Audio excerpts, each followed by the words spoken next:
Abra sua Bíblia, por favor, no Evangelho de Jesus Cristo, conforme o relato de Lucas, capítulo 1.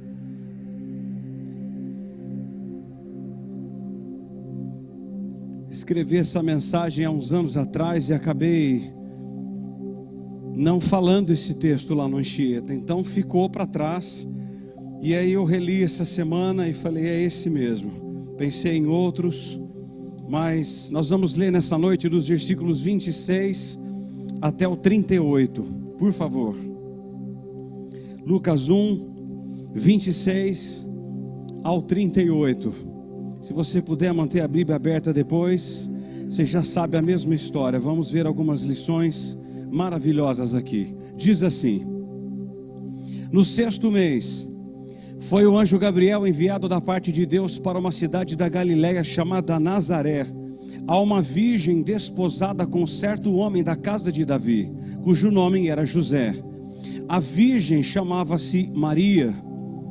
E entrando o anjo onde ela estava, disse: alegra-te, muito favorecida, o Senhor é contigo.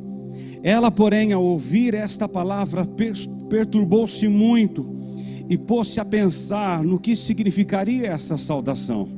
Mas o anjo lhe disse: Maria, não temas, porque achaste graça diante de Deus.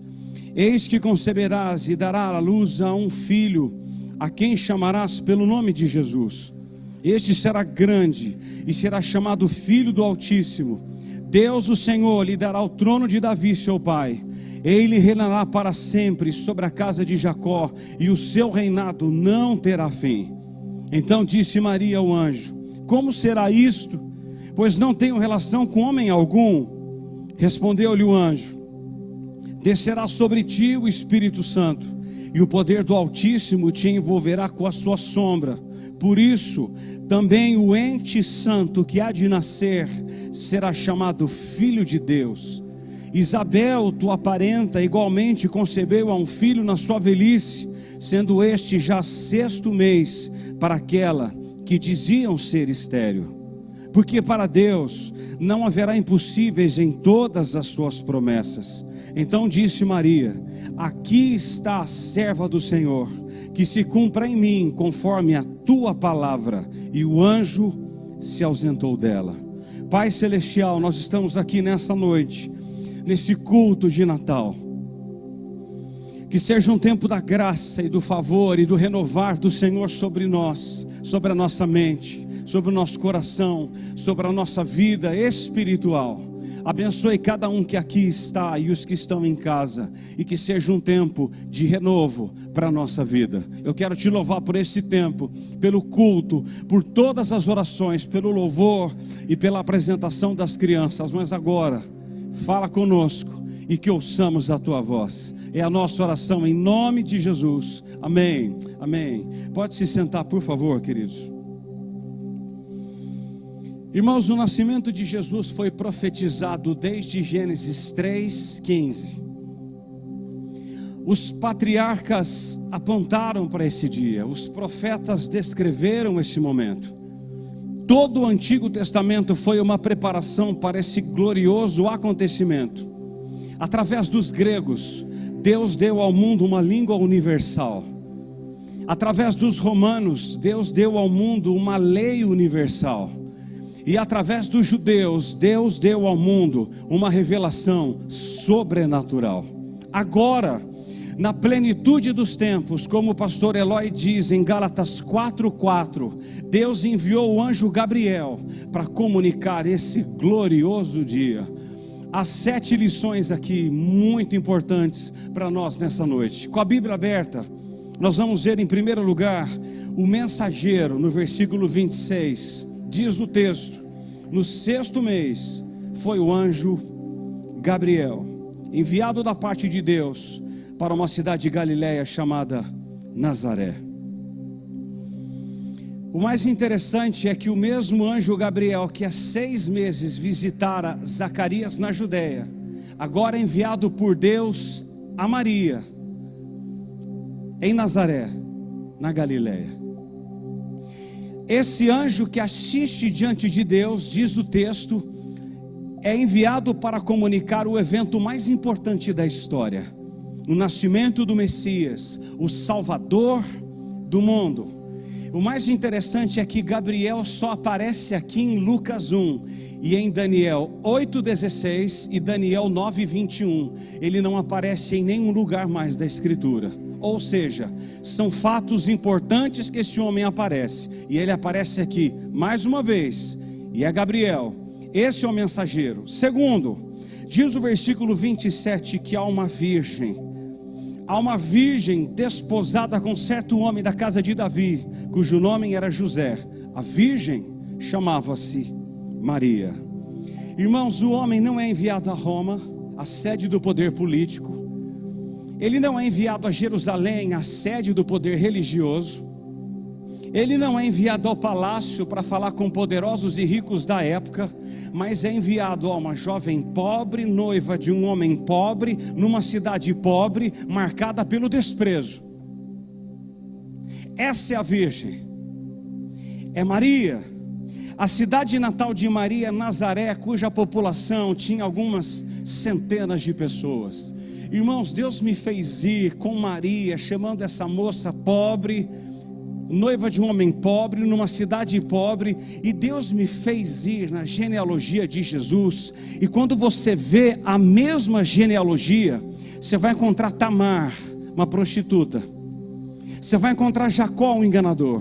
Você vai encontrar Judá, um assassino. Você vai encontrar Raabe, uma prostituta. Você vai encontrar Acaso, um assassino. Você vai encontrar Manassés, um assassino e feiticeiro. E por que Maria e todas essas pessoas? Porque o eterno Filho de Deus se identificou com Maria, com essas pessoas, comigo e com você.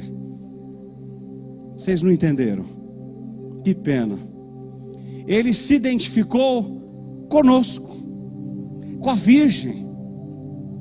Terceiro, vamos ver agora a mensagem. Irmãos, Maria é uma das personagens mais emblemáticas da Bíblia. Ao longo da história, dois extremos podem ser vistos a seu respeito. O primeiro extremo, existem aqueles que a colocam numa posição que as Escrituras não revelam que ela está. Colocam-na em lugares altos, quase na mesma posição que o Pai, que o Filho e que o Espírito Santo. Porém, há um outro extremo, que é aqueles que não dão a ela o reconhecimento necessário que a palavra de Deus menciona. Ou seja, alguns a endeusam e outros pisam nela. Há esses dois extremos. Nós não podemos ir além e nem ficar aquém da Escritura. Maria não foi qualquer mulher. Nós vamos ver isso aqui agora. Há 4 coisas interessantes aqui sobre a mensagem. A primeira está no versículo 28. É a saudação do anjo. E entrando o anjo onde ela estava, disse: alegra-te, muito favorecida, o Senhor é contigo. Notem que ao saudar Maria, Gabriel faz 3 afirmações. Primeira, alegre-se, se alegre. Segundo, você é muito favorecida. E terceiro, o Senhor é contigo. Alegra-te, você é muito favorecida, e o Senhor é contigo. O Senhor é contigo. Embora jovem, Maria conhecia a Deus. Maria é escolhida para carregar em seu ventre o Salvador. Segundo, diz o versículo 29, ele nos mostra o temor de Maria. Acompanhe. Ela, porém, ao ouvir esta palavra, perturbou-se muito e pôs a pensar no que significaria essa saudação. Amados, o temor de Maria não é de incredulidade como o de Zacarias em Lucas 1:18. Não. Zacarias, ao ouvir do mesmo Gabriel que a sua esposa ficaria grávida, ele temeu, mas o temor é de incredulidade. O temor de Maria é um êxtase diante da revelação de Deus. Não há dúvida.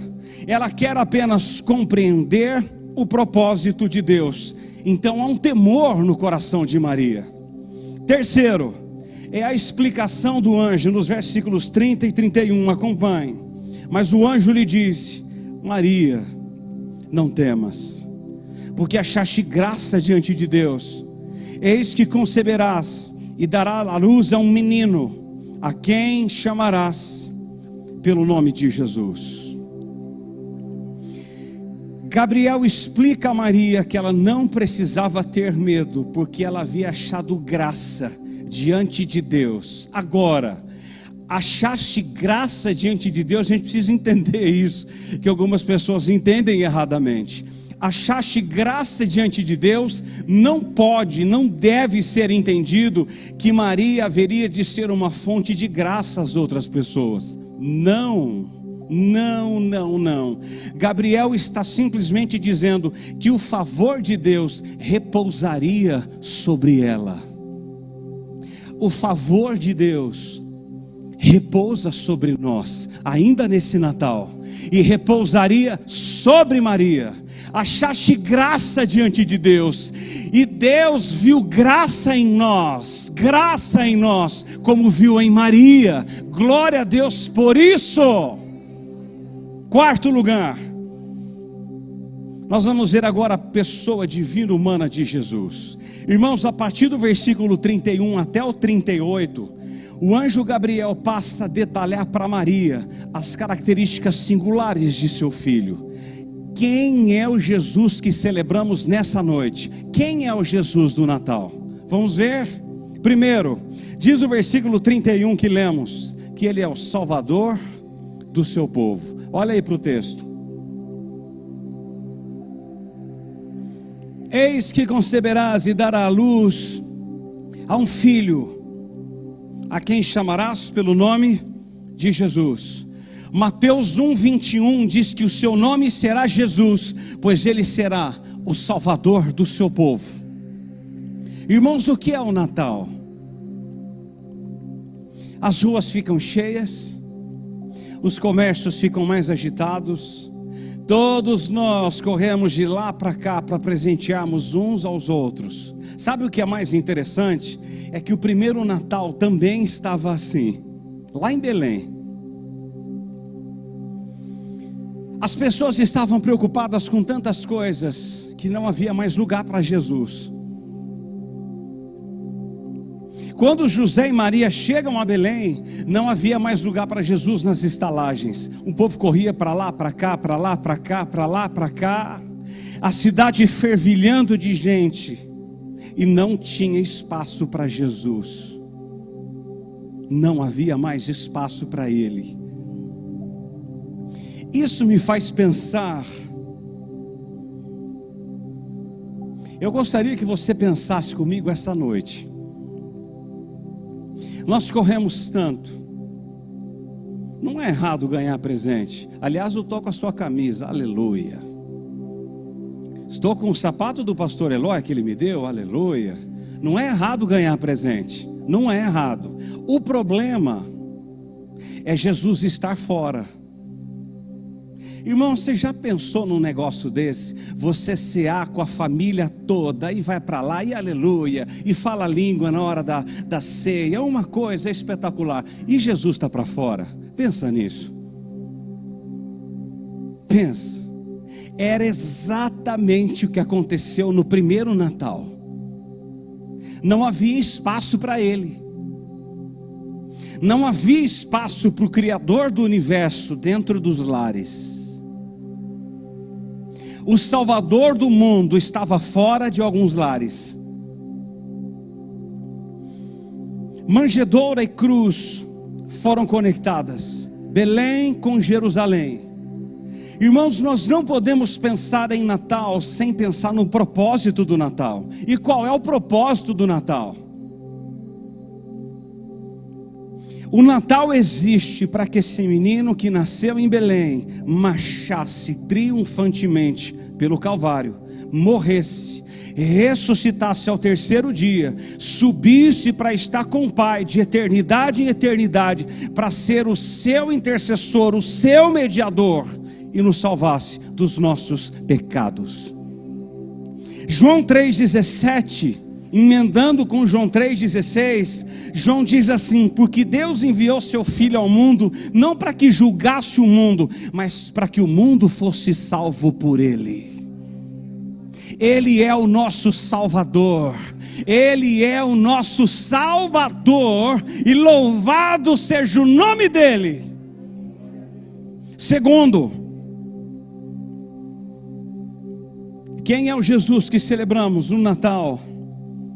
Versículo 32, diz que Ele é incomparavelmente grande.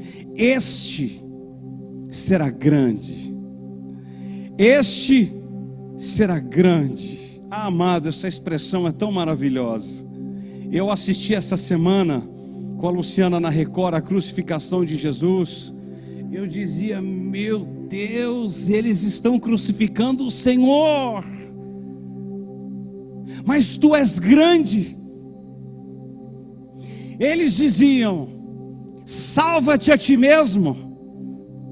Quando ele estava lá no Getsemane, na prensa das azeitonas, das oliveiras, em que a orelha de Malco é cortada, irmão, Jesus diz algo tão maravilhoso: se eu quisesse, Pedro, eu pediria dos céus e viria aqui uma multidão de anjos.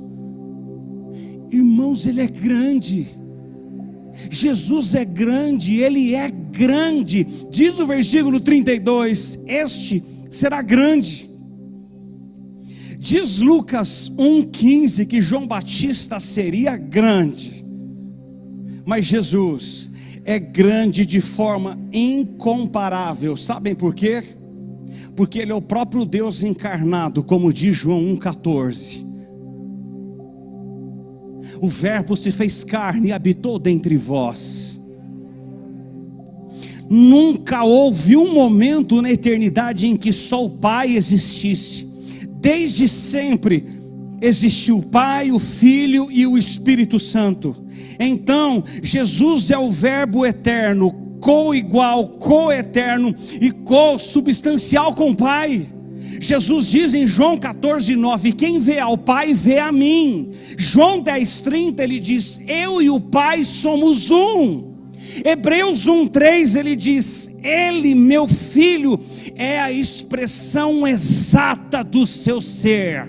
Quer olhar para Deus? Olha para Jesus. Colossenses 2,9, Paulo diz que nele habita corporalmente toda a plenitude da divindade, toda. Ele é grande, o que nasceria de Maria era grande. Terceiro, diz o versículo 32 ainda: quem é Jesus? Ele é filho do Deus Altíssimo. Olha o 32: e será chamado Filho do Altíssimo. Oh, glória! Irmãos, quando nós paramos para pensar em filho, todos nós somos filhos de Deus, mas nós não somos filhos de Deus do mesmo jeito que Jesus é filho de Deus. Jesus é filho de Deus no aspecto único e singular. Sabem por quê? Porque ele não passou a existir. Isaías 43:13 diz: antes que houvesse dia, eu era. Antes que o dia raiasse, eu era, diz o Senhor. A ideia de filho para nós é muito complicada, porque em nossa cabeça sempre pensamos que o filho vem depois, cronologicamente. Nós não imaginamos que essa ideia de filho possa coexistir com o Pai. Mas Jesus Cristo é filho de Deus, porque Ele é eternamente gerado do Pai. Ele sempre existiu. de eternidade em eternidade. Ele era Deus, Pai, Filho, Espírito Santo, os três, um. São três pessoas distintas, mas um só Deus. Eles sempre existiram de eternidade em eternidade. Hebreus 1:6, se você ler Hebreus, se quando ele volta ao céu, ele não volta mais como único, como unigênito, mas como primogênito. E por quê? Porque primogênito não é único, mas é o primeiro dentre muitos. Ele puxa a fila, e nós viemos depois. Ele é filho do Deus Altíssimo. Quarto lugar, quem é o Jesus do Natal? Diz o versículo 32 e 33, que Ele é o Rei eterno. Deus, o Senhor, lhe dará o trono de Davi seu pai, e ele reinará para sempre sobre a casa de Jacó, e o seu reinado não terá fim. Meu Deus. Irmãos, o filho de Maria não é apenas o filho do Altíssimo, mas também um rei, cujo reinado não tem fim. Não tem fim. Paulo disse isso em Romanos 14:17, que esse reino é de justiça e de paz e de alegria no Espírito Santo. Irmão, vamos pensar um negócio aqui, vamos dar uma viajada. Pensa comigo nas nações poderosas que vieram a existir. Pense comigo no Egito. Pense comigo no reino medo-persa, no império grego-macedônico. Pense no império constituído por Napoleão Bonaparte, no poder do império americano. Onde estão os grandes reis? Onde estão? Onde estão os grandes impérios?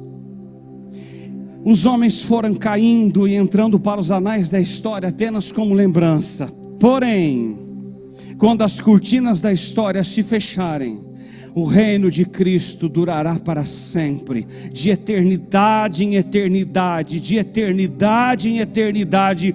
O seu reino não terá fim, porque o rei é eterno, ele não morre, ele vive de eternidade em eternidade. Ele é o primeiro e o único, o primeiro e o único. Ele é o rei, e ele tem um reinado eterno.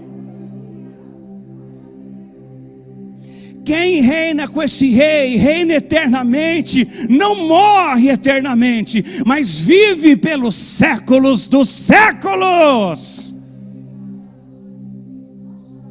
Aleluia. Quinto, quem é esse Jesus? Diz o versículo 35, que é santo em seu ser. Olha a última parte do versículo 35. Também o ente santo que há de nascer será chamado Filho de Deus. Irmãos, o que é ente santo?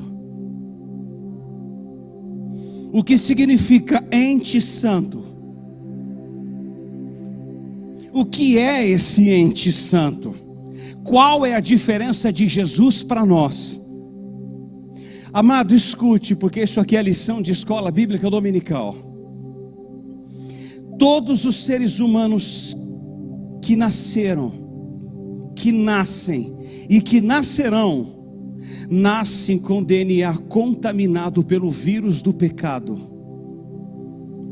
Davi entendeu isso quando ele peca com Batseba, se deita com ela, e ele escreve o Salmo 51 antes de ser perdoado por Deus.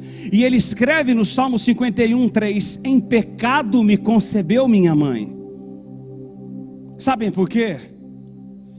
Porque todos nós que nascemos somos semente do homem e não semente da mulher. Gênesis 3:15 diz que da semente da mulher nasceria aquele que esmagaria a cabeça da serpente. Quem é a semente da mulher? Jesus.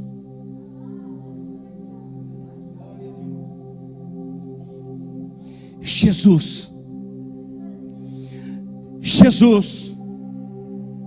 Romanos 5,12 é interessante. Paulo diz assim: como por um só homem entrou o pecado no mundo, e pelo pecado a morte, assim a morte passou a todos os homens, porque todos pecaram. Em Adão todos pecaram. Temos culpa do pecado de Adão? Não, mas as consequências sim. Em Adão todos pecaram. Todos pecaram. Agora, porque Jesus é semente da mulher e não é semente do homem, ele não herdou o pecado original. Jesus não foi semente de José, mas do Espírito Santo de Deus. Ele é o ente santo. Ele é o santo dos santos. Romanos 5,21 diz que Jesus não conheceu o pecado. 1 Pedro 2,22 diz que ele não cometeu o pecado. E 1 João 3,5 diz que nele não existe pecado. Hebreus 4,15 diz que ele foi tentado à nossa semelhança em todas as coisas, mas sem pecado. Ele é o ente santo, ele é santo em seu ser. Jesus é todo santo, ele é santo, ele é santo, ele é santo. Sexto, diz o versículo 35, quem é o Jesus do Natal? Ele é gerado pelo Espírito Santo. Diz o versículo 35: descerá sobre ti, Maria, o Espírito Santo, e o poder do Altíssimo te envolverá com a sua sombra. Amado, preste atenção em algo, também lição de escola bíblica. Maria é mãe de Jesus, e Jesus é Deus, mas Maria não é mãe de Deus. Vou repetir para você fazer sinapse. Talvez você entendeu, mas não entendeu. Maria é mãe de Jesus, Jesus é Deus, mas Maria não é mãe de Deus.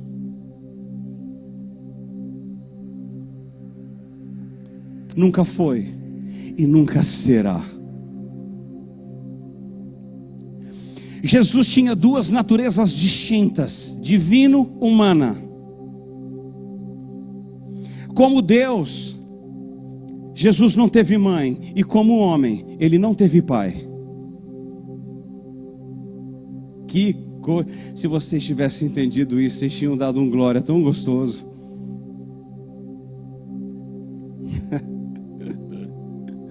Como Deus, Jesus não teve mãe, e como homem, ele não teve pai.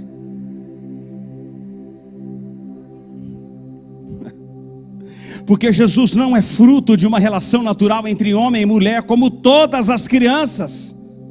Como Deus, ele sempre existiu. Isaías 9,6 diz que ele é o Pai da eternidade. Antes de Maria, sua mãe, existir, ele já existia eternamente com Deus, como diz João 1,1, e tinha glória excelsa com seu Pai, como diz João 17,5. Antes de Maria nascer, ele era de eternidade em eternidade com o Pai.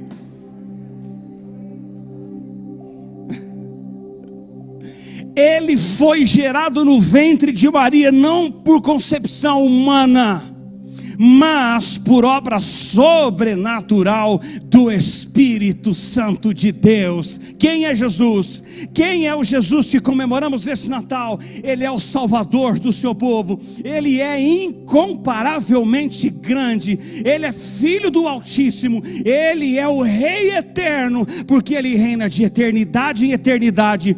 Ele é santo em seu ser, e ele é gerado pelo Espírito Santo de Deus.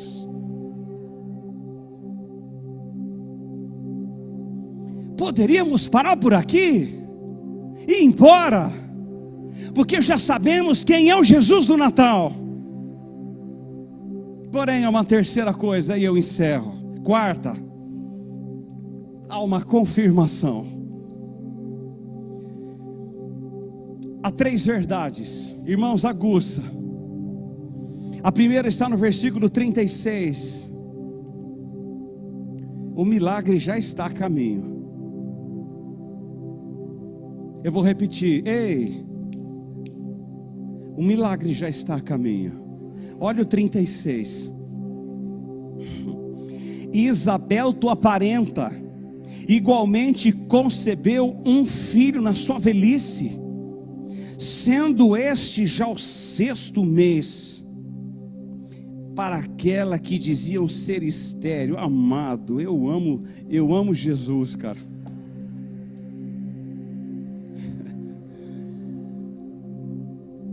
O anjo encoraja Maria, dando-lhe um exemplo da milagrosa maneira como Deus opera os seus propósitos. Outra criança nasceria, Gabriel diz para Maria, de forma milagrosa, e sua mãe Isabel, mesmo estéril, já estava grávida de 6 meses.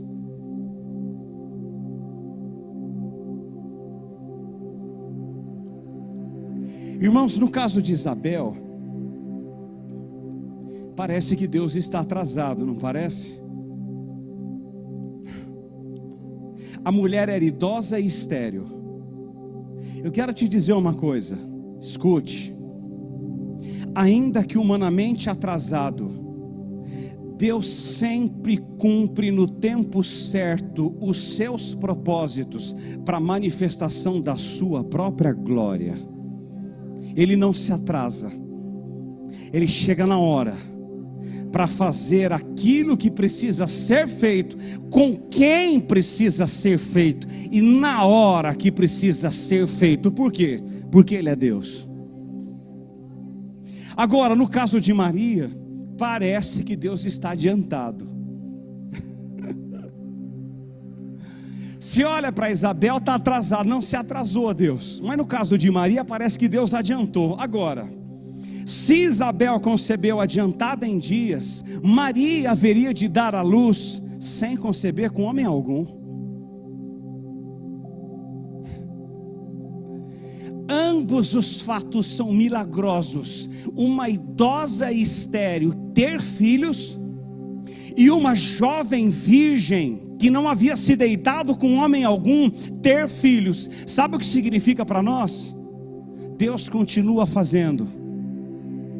Deus continua fazendo, e Ele não pede licença para fazer, Ele faz. Deus faz, Ele está a caminho. Eu quero dizer para você que está aqui nessa noite, que Ele está a caminho. O milagre de Jesus está a caminho. A caminho. Segundo, existe aqui uma promessa confiável. Olha o 37. Porque para Deus não haverá impossíveis em todas as suas promessas. Ah, meu Deus. Ele promete a Maria e chancela dizendo assim: eu vou fazer. Eu vou fazer. Irmão, o que é impossível para o homem é possível para Deus. As impossibilidades humanas não colocam em risco as impossibilidades de Deus. Nunca colocam. As promessas de Deus são fiéis e verdadeiras. Irmão, entenda uma coisa aqui. Rapaz, hoje é uma noite que eu ia até meia-noite pregando, sinceramente, eu ia mesmo. Pode ir, não, estou brincando, não dá glória a Deus não.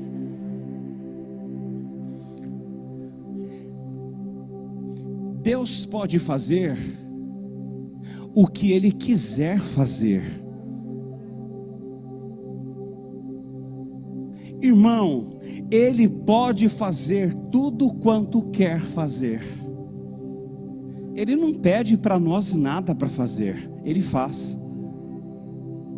Ele não pede licença, ó, eu vou fazer. Não, Ele faz. Ele faz. Eu estudava há pouco esse texto de novo para ministrar a vocês, e eu me lembrei de um texto que eu não havia colocado aqui. É o mesmo contexto de Isabel e Maria.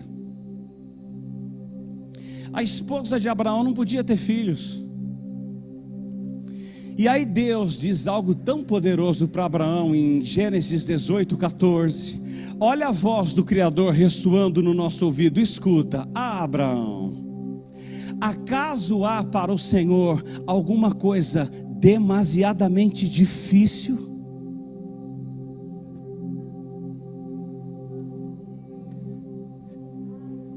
Célia, minha filha, diz Deus, há alguma coisa demasiadamente difícil que eu não possa fazer?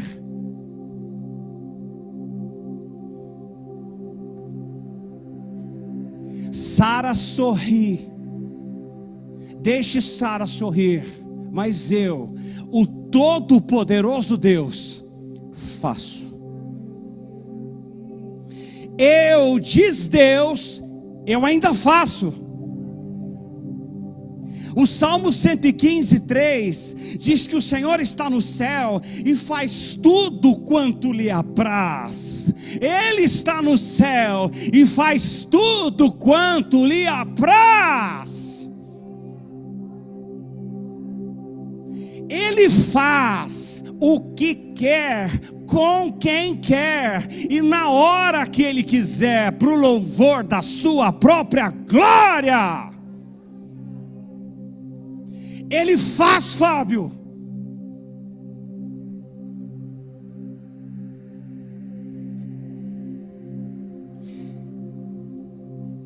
Portanto, Ele podia dar um filho a Zacarias e Isabel, ainda que ambos já houvessem perdido a esperança de ter um filho, e também podia cumprir a promessa feita a Maria, sem nenhuma participação de José.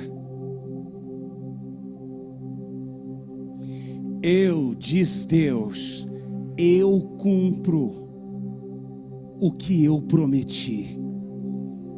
Irmãos, se existe algo que não passa, são as promessas de Deus. Elas hão de se cumprir, porque quem prometeu não foi homem, foi Deus.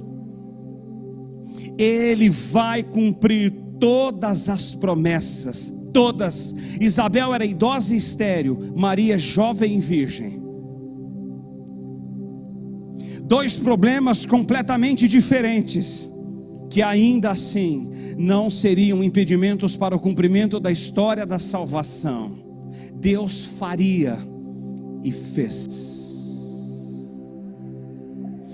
A promessa de que a virgem conceberia e daria à luz a um filho, como diz Isaías 7:14, cumpriu-se em Maria, conforme Deus prometeu. O Deus do Natal é o Deus do impossível. Impossível. Deus continua fazendo. Deus faz. Último, há uma submissão imediata. Olha como termina o versículo 38. Então disse Maria: ah, Maria, que frase maravilhosa. Aqui está a serva do Senhor, que se cumpra em mim conforme a tua palavra. E o anjo se ausentou dela. Maria não duvida da mensagem. Maria não duvida e coloca-se completa e imediatamente à disposição para fazer tudo quanto Deus havia determinado. E eu encerro com duas perguntas. Escute as perguntas e nós já vamos orar. Primeira: o propósito de Deus na sua vida pode ser cumprido voluntariamente? Pode ser. Que se cumpra em mim conforme a tua palavra. Você pode dizer isso essa noite? Que se cumpra em mim conforme a tua vontade, a tua palavra. Segundo, Será que nessa noite você pode se colocar à disposição de Deus? Seu lar, sua vida, sua casa, à disposição de Deus.